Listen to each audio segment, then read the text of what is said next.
Hey guys, just got some exhaust work done. I wrapped the exhaust with fiber black exhaust wrap. Did it all myself. Right now it's it's sealing in. Might see a little stain.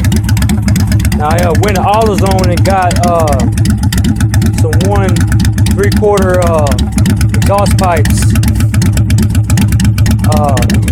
I didn't want to go to a weld shop. I did it myself. I went and got these clamps.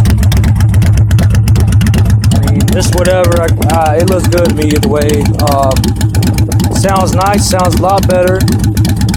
Don't smell any fuel. I don't smell gas burn like I used to. The fact that it was short, it was cupped right there.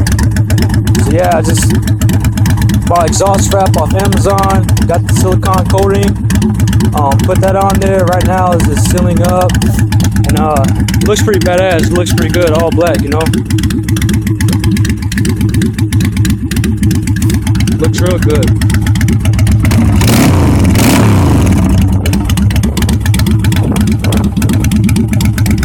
Alright guys, well, I'm out. Take care.